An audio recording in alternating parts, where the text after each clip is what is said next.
Those blue-green algae blooms, the pictures that you've seen where certain embayments look like chunky pea soup, that's outrageous. That shouldn't exist, and that means, that's an indicator of a gross failure.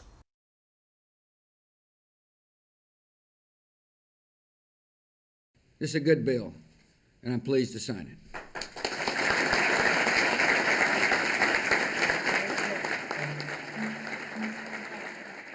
Well, I think Americans would be stunned to learn that this policy, by the time we get to 2030, could cost as much as $1 trillion. Ethanol and the ethanol mandate was supposed to create a very large renewable source of energy that could replace oil, gas, fossil fuels, and help reduce greenhouse gases. This country for a long time has been looking for energy independence solutions, and this was billed as one of them. It was a win-win. It looked like good policy and good politics. I was involved in Vice President Gore's campaign, Senator Kerry's campaign for the presidency in 2000, 2004. And in both of those campaigns, we were for the ethanol mandate, we were for ethanol. It looked like it was very popular in Iowa, so it was good politically, and it looked like it was really good for the environment. Instead, we now know that's all changed. It can raise the average family's food bill by $2,000 a year. We talk a lot in our political rhetoric about trying to make things easier for the little guy, trying to make things easier for working families, trying to be in the business of helping those people. I don't see how a policy that is increasing a food bill annually is actually a sensible policy that marries up with that rhetoric. In terms of its impact on the engines of cars and other vehicles, you get less power out of it than you do out of a regular gallon of gasoline, so you have to use more of it. If you get too much ethanol in your fuel tank, it can do real engine damage. Iowa is the first caucus. It's the first event of the presidential cycle. It's predicted the Democratic nominee every time except once since 1980. It's a pretty powerful predictor of who's going to be the nominee. The amount of money spent there on the campaign is enormous. I think Iowa, in many ways, by the way, is a really good place to start this process. It demands that you go out, that you meet people. It's very personal. Its deleterious effect now is in the form of the ethanol mandate. I mean, 12 years ago, 14 years ago, it wasn't this $4 billion industry.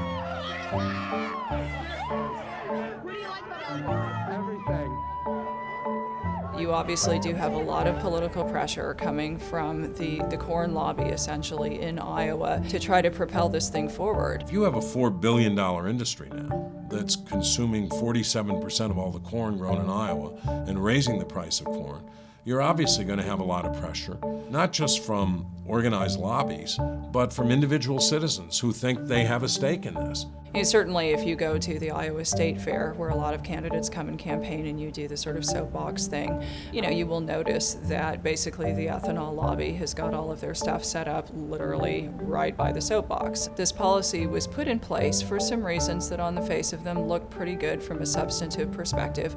We're not entirely political, but the fact of the matter is it's not working. It's not delivering what was promised. So if you want to stand up and fight for working families, if you want to protect the environment, if you want to take action against climate change, then you ought to oppose the ethanol mandate.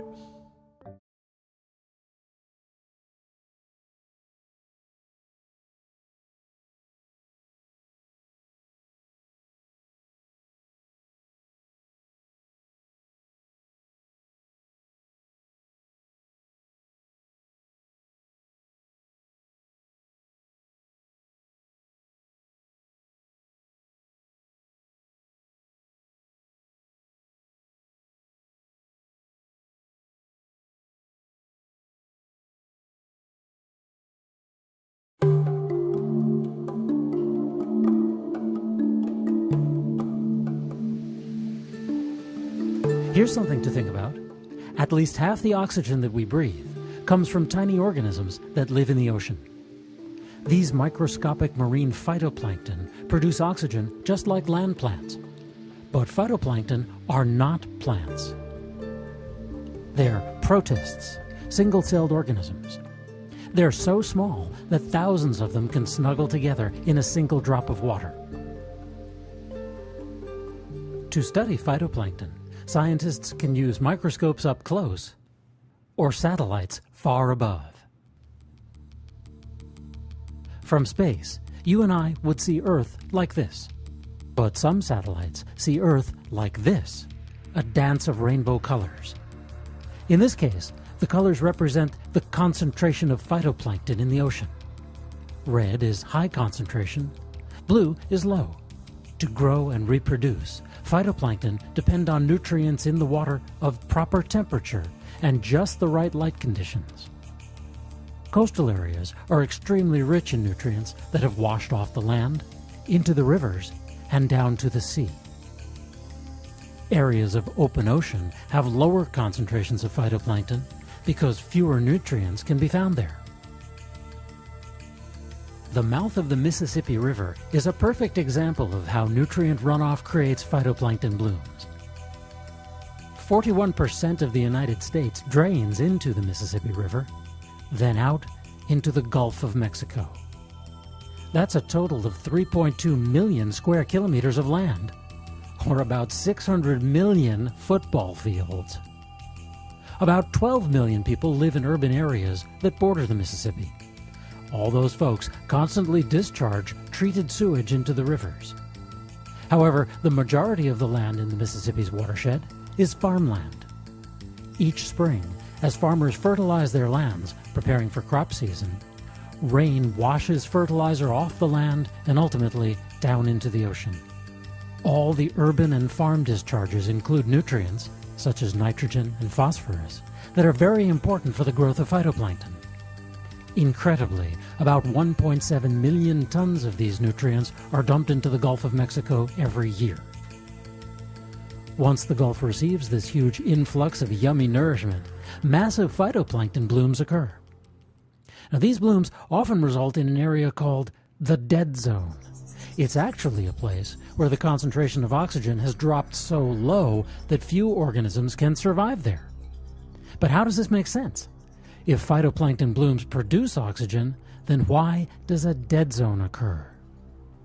For animals such as microscopic zooplankton and fish, phytoplankton blooms are like an all-you-can-eat buffet. Small animals eat the phytoplankton and, in turn, are eaten by bigger fish. All along, these animals are releasing waste, which falls to the bottom of the Gulf. There, bacteria are lurking, waiting to decompose the waste. In the process, they use up the oxygen, creating hypoxic conditions. The different densities of fresh water from the Mississippi and salt water from the Gulf create barriers that prevent mixing between the surface and the deep waters. Soon, there's not enough oxygen for other organisms to use. The dead zone has come. But it doesn't stay dead. The cycle of seasons restores the waters. As summer turns to fall, winds make waves, which stir up the water, allowing the layers to mix and replenishing the oxygen. Eventually, the Gulf and its fish populations return to normal.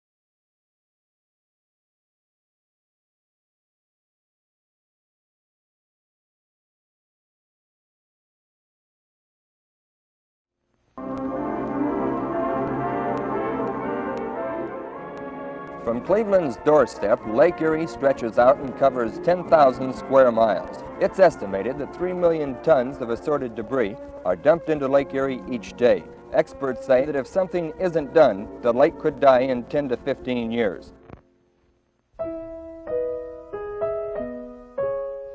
In 1970, Lake Erie was in fact declared dead. Algal blooms generated by sewage and pollution from industrial waste had killed much of the lake's aquatic life. That same year, when the adjoining Cuyahoga River infamously caught fire, the so-called Dead Lake and the Burning River became poster children for the environmental movement that established the EPA and the Clean Water Act. I saw it as a beautiful lake as a little boy.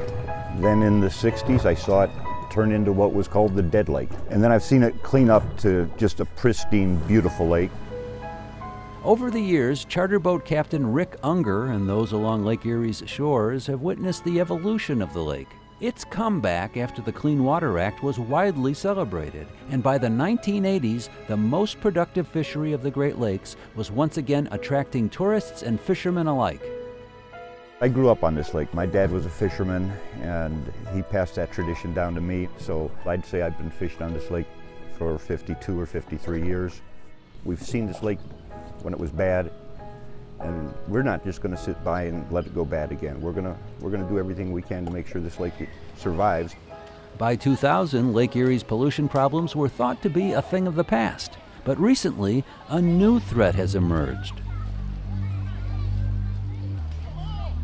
This is Lake Erie in October in 2011, and the water is totally green with algae.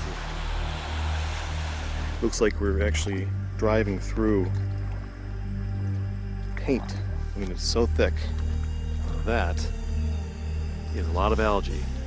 The problem started coming back about 2000, 2002. It has accelerated, and the bloom that we saw in 2011 was 2.5 times worse than any of the blooms that we saw back in the 1960s and the 70s. Dr. Jeff Reuter has been researching harmful algal blooms on Lake Erie for over 40 years. Lake Erie is the southernmost, the shallowest, the warmest of the Great Lakes. It receives the most nutrients, so biologically it's the most productive of the Great Lakes. But it's possible to have too much of a good thing. Nutrients like nitrogen and phosphorus found in sewage and fertilizer overfeed the algae, and the lake, made warmer from climate change, provides a comfortable environment for the algae to thrive.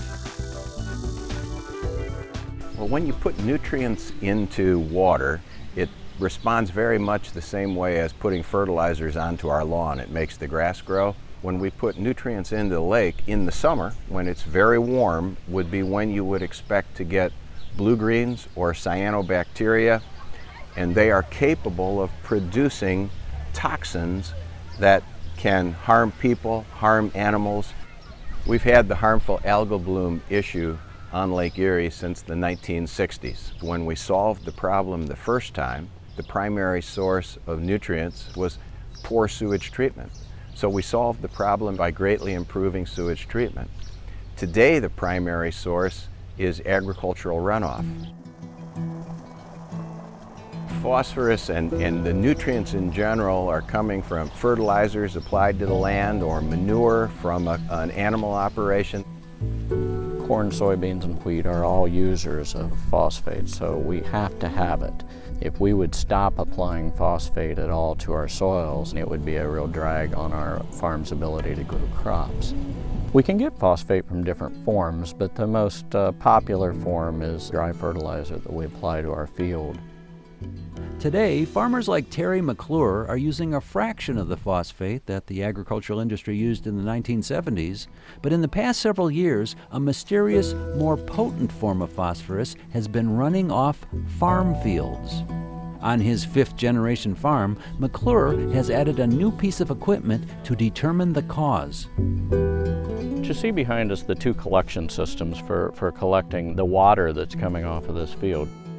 This self-automated sampling gear at the edge of Terry McClure's wheat field periodically samples surface and subsurface runoff, which partners at Ohio State University will test to determine precisely how much nutrient runoff the field is producing before it makes its way into the lake. The idea is to figure out how the dissolved reactive phosphorus is leaving the land by measuring at the edge of the field. That's the research that's never been done. We want to know what farming practices will tend to keep the phosphorus on the land. Agriculture's trying to be proactive, but it's really an all-hands-on-deck issue. This is everyone's issue. Although agricultural runoff bears the brunt of criticism, cities, with their concrete, green lawns, and larger populations, create their own perfect storm of nutrient runoff. During a storm event, many of our sewage treatment plants have what we call a combined sewer overflow, where the volume of water entering the plant exceeds the plant's capacity. And in those situations, the sewage literally enters the lake untreated with lots of nutrients attached to it. Throughout the city of Wooster, Ohio, scientists have devised a relatively simple solution to the city's runoff problem. I'm sitting here in a biphasic bioretention system, which is commonly called a rain garden. What it is basically using nature's principles to help us clean the water. We have results that show 100% removal of nitrates and phosphates. Back on his boat, Rick Unger conducts water quality tests to support Dr. Reuter's research. Let's see what it looks like. It's perfectly clear. Today we've got a very clean lake. I'm pretty optimistic that we're going to be able to solve this problem within a few years. While the problem's not solved, the future looks bright.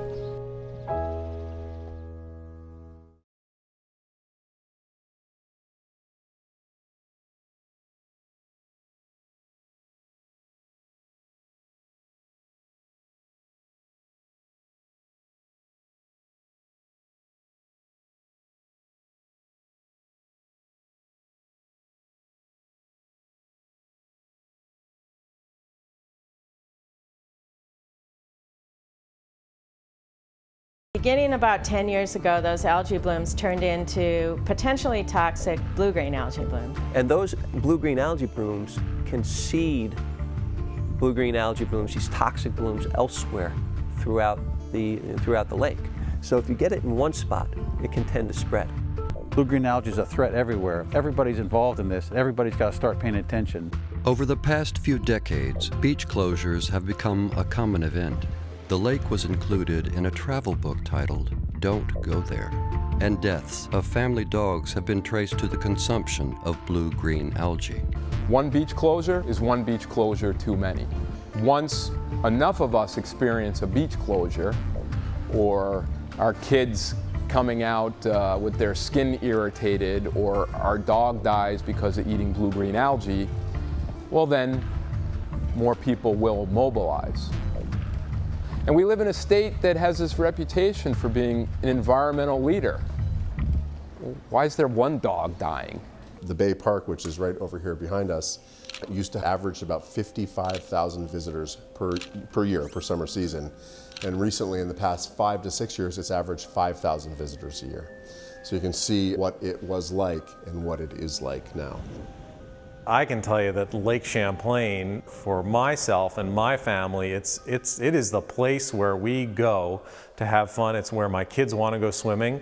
It's the place where my kids couldn't go swimming this year because of a big blue-green algae outbreak down here in Ferrisburg.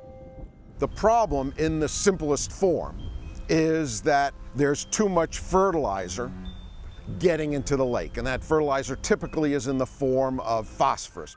So when you add phosphorus to the mix, and too much of it in a water body, and Lake Champlain certainly is one of those water bodies, you set off a whole chain reaction that interferes with the ecology, but it also interferes with human health impacts, potentially in the drinking water supply. 200,000 people drink the water out of Lake Champlain.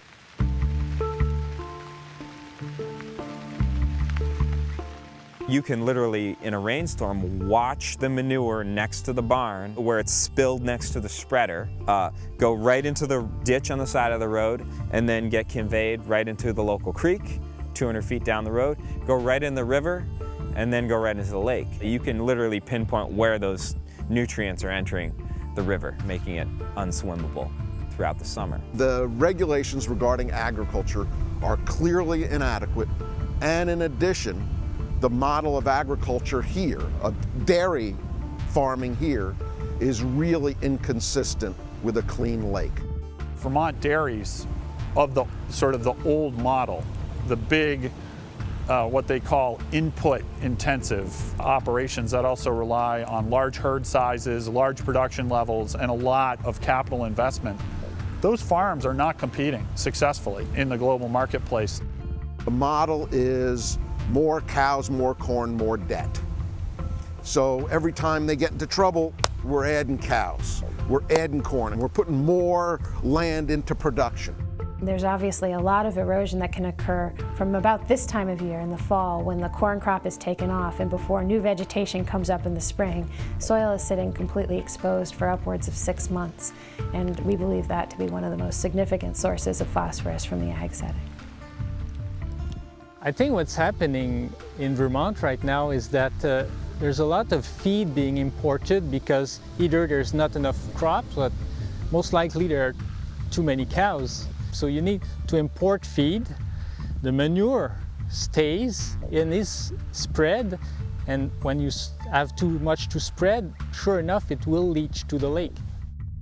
In the course of 1 week this summer, a particular farmer spread 1.2 million gallons of manure in 1 week on a field that is fairly close by, that sits on a peninsula.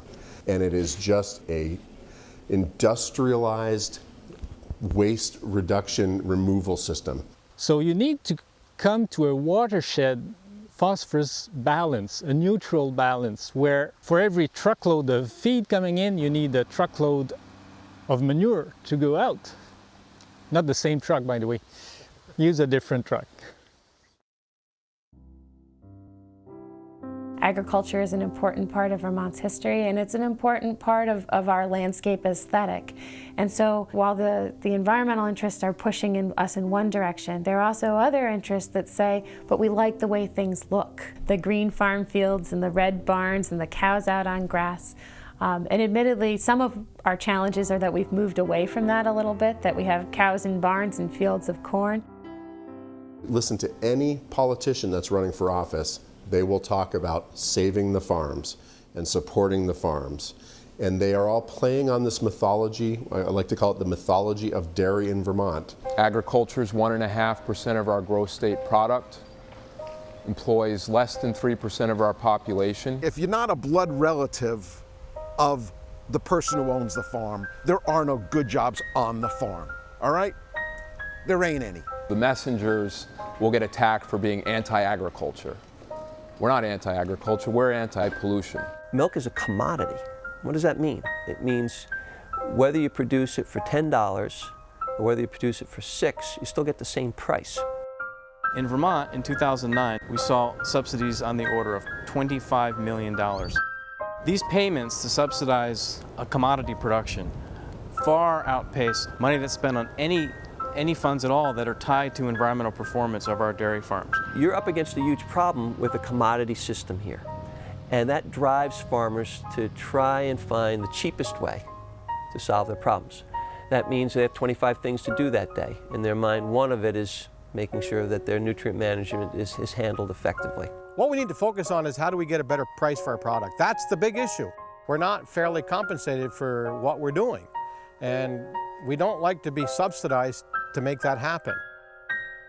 I mean, when you get up in the morning, and I talk to a lot of my neighbors, they get up at 4 o'clock and they work until dark, and they borrow money to do that. It's pretty hard to get motivated to start looking at a potential water quality issue when you can't even feed your kids. Part of where Vermont has failed those farms is in giving them the impression that they can continue to operate with a subsidy in the form of pollution, allowing them to pollute the waters of the state, to deplete our soil resources, to farm right up to the edge of rivers and destroy riparian corridors, that's okay in some way, and it's not. So what is Vermont doing to regulate the flow of phosphorus into Lake Champlain? I call it the $100 million question. So over the last 7 years, we've invested upwards of $100 million between state and federal resources. Clean and Clear is a broad-based water quality initiative. We have grant funds that we put out each year in an effort to help support good projects to improve water quality. The fact of the matter is that there's still algae blooms, and I know that really it's frustrating to people. It's frustrating to the folks here at the agency as well. There are a lot of things that we're doing that really have very little to do with reducing pollution going down to Lake Champlain. They make us feel good, but they're not really addressing the problem. We know there are some places across the landscape that produce more runoff than others simply because of where they are, the kind of soils they have, the way the land is being used. And if we targeted those places, we could make a lot of progress faster. One of the things that the legislature did a few years ago was to ask for a program audit of the Clean and Clear program. We asked for that audit because we wanted to know that those millions of dollars were being used effectively. And what we found was that they weren't.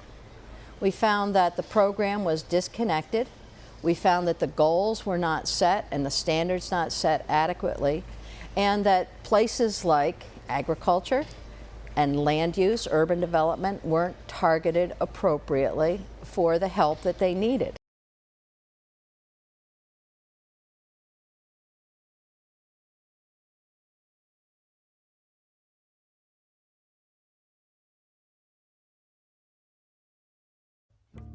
Nobody likes to point fingers at American farmers. Agriculture's had a real wide berth in America for a lot of years, but things have changed. Nor has it ever been popular to single out excessive fertilizer use as the main cause for Lake Erie's algal woes. But today's agricultural practices leave little doubt and few choices for the farmer. The strength of fertilizers, the application rates, the need to turn crops over faster or more crops in a year, all require real aggressive positions for farmers. This is Quasar Energy's founder and president, Mel Kurtz. And the result sometimes is a compromise in the environment. Mel comes from a long line of Kurtzes who know a thing or two about keeping soil fertile. For years, the family operated the Akron compost facility, and the responsibility was to take all of their sewage sludge solids and convert them to compost. So he understands all too well the nexus between food production and lake health. People call it nutrient management. Most of us call it nutrient mismanagement. Phosphorus and nitrogen are what feed the algae in these lakes. So you add sun to the plant life that's already in the lakes or streams with nutrient-rich phosphorus and nitrogen, voila, we have lakes you can't use. We have lakes with toxic algae that kill animals, fish, and are harmful to humans. But for him, fertilizer and stormwater management are surface problems. At the root of it all is the lack of alternatives for those actually getting their hands dirty. If you tell a farmer you can't use phosphorus because it's going to be runoff and you have no proposed alternative, what's he do? Okay, so he stops growing his crops and we stop eating. That doesn't work so well. Behind Mel is his alternative. A solution not only for farmers and cleaning up Lake Erie, but an answer for sustainable energy and controlling greenhouse gas emissions. It's called an anaerobic biodigester. It's like a cow's stomach. This is Quasar's plant operator, James Robinson. James alone runs the bioenergy plant here in East Cleveland. We take in organic waste and we run it through a process of anaerobic digestion to create methane gas. And the methane gas is then used to create electricity and also power vehicles. Up to 250 homes get their electricity from the methane created by bacteria as it devours all the waste that we'd normally shove down a trash compactor, flush away, or dump in a landfill.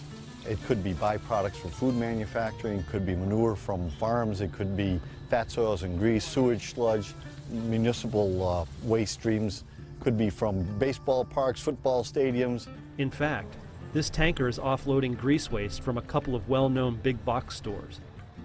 But electricity and CNG is only part of the story. What the bacteria can't convert into methane gas gets processed into fertilizer. Fertilizer without phosphorus, a key ingredient of harmful algae blooms. We've been working on for over a year to separate the phosphorus from the liquid stream that allows us to take the phosphorus where we need it and stop putting it on where we don't need it. Along with conservation and restoration programs, farmers now have another tool to combat algae feeding runoff. The cow eats the grain, the manure comes to the digester, the food came from the cow, and now we're going back to digesting it, and the nutrients that went through the cycle already is going to return to that cycle again. From fertilizer to food to waste and back to fertilizer again. All in one perfectly sustainable loop. A possible solution for America's growing need for more energy, fresh water, and food.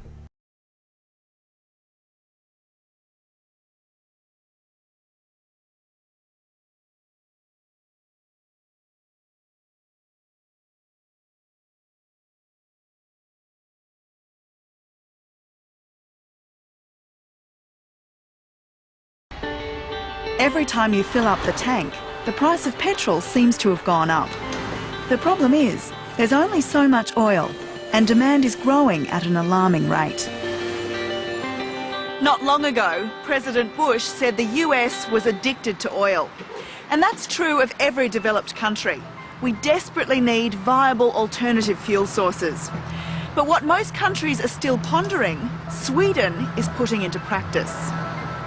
And the whole world is watching Linköping, a city of 100,000 south of Stockholm, where an energy revolution is taking place. The locals care less about the rising cost of oil and more about cowpat production, splot. Because most of the town's buses, taxis, even the train, run on a methane-rich clean fuel created from very smelly waste like this. One of the reasons Linköping started this experiment is that this lovely old town absolutely stank of diesel. Methane is a clean-burning fuel and has no odour whatsoever. In fact, like natural gas, they choose to add a slight smell so you can tell if there's a leak. Linköping started producing biogas 15 years ago. Since then, the town has never looked or smelled better. Carl Lillehook runs his car on methane-rich biogas and commutes to work on a biogas-powered bus. Hey, Carl. Hello. So, this is a biogas bus. Yes, it's comfortable and clean, so it's perfect to go on the bus in Linköping. Unlike fossil fuels like petrol and diesel, biogas has very low emissions, adds no carbon dioxide to the atmosphere, is renewable and can be produced locally. And it's up to 30% cheaper than petrol at the pump. How do the emissions coming out of this bus compare to a petrol or diesel vehicle? There are no emissions coming out from this bus. It's totally clean. All the city's 70 buses use biogas, reducing carbon dioxide emissions by 90%. The gas is piped underground to a refuelling depot, which can refuel 60 buses at a time.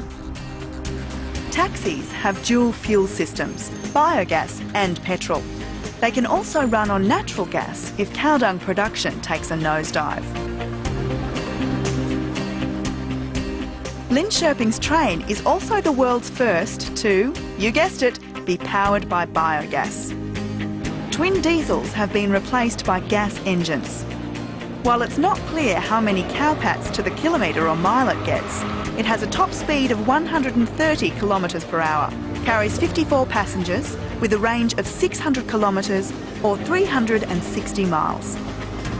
Whether it's for trains, cars or buses, the beauty of biogas is it doesn't have to be shipped in a tanker all the way from the Middle East.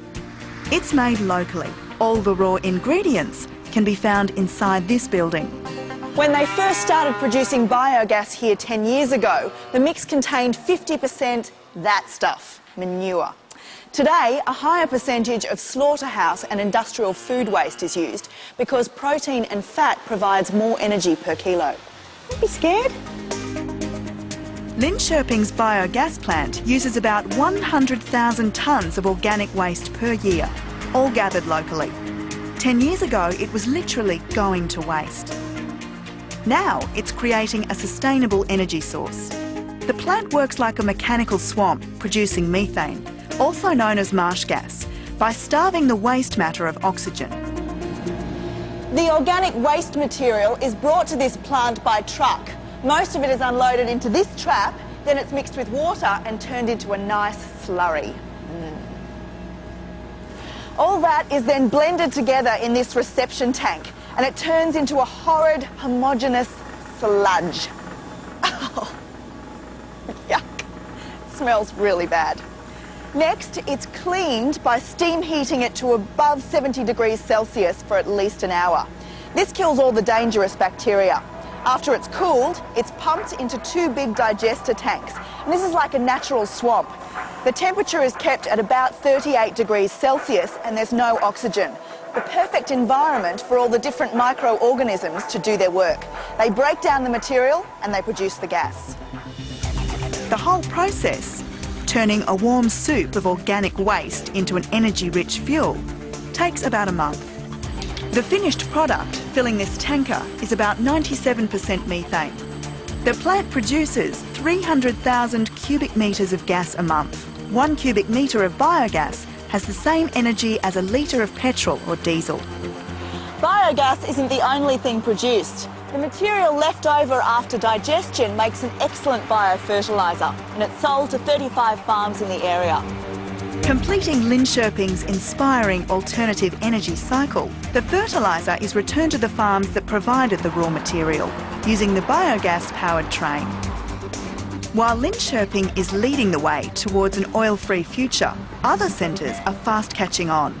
Could this be done in all the towns in Sweden? Definitely. I mean, I think about 10 cities today is doing it in Sweden. And there's no problem to do it in all of them. Depends just using the biogas they already have in the town. Companies like Volvo are already selling biogas cars straight from the showroom. And if Swedish motorists needed an added incentive, they've got it. No fuel tax, no road tolls, and free parking in council car parks. Now, this isn't the total solution to the coming oil crisis, but it's a great start. So have a think about the city you're living in. Do you reckon it could do with a dose of Linköping-inspired energy? I suspect so.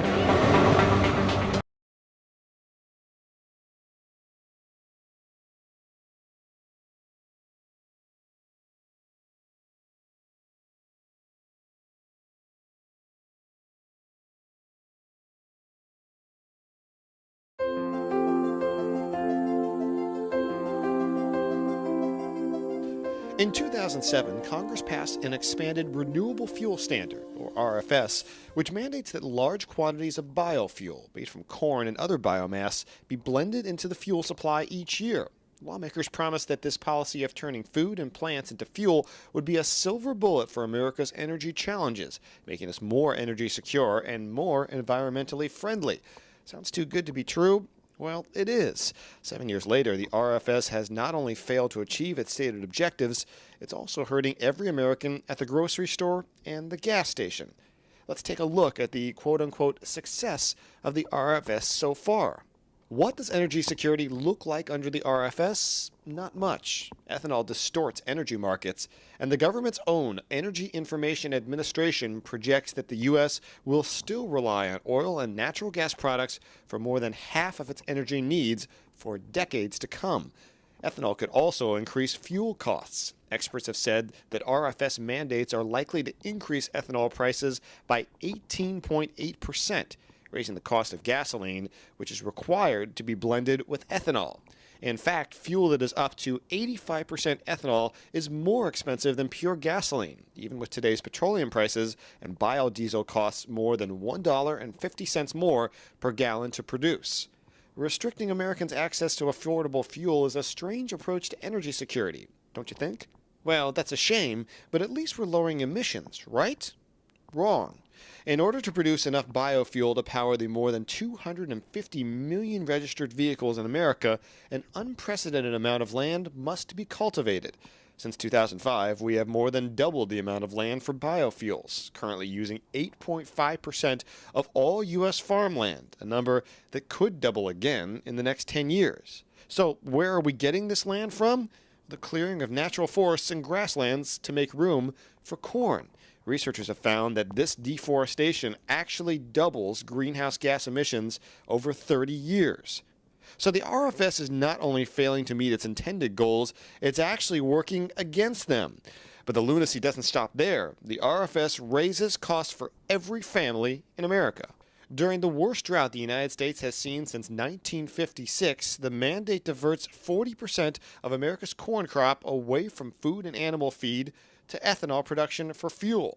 Skyrocketing animal feed costs have put a strain on livestock farmers and pushed food prices higher and higher.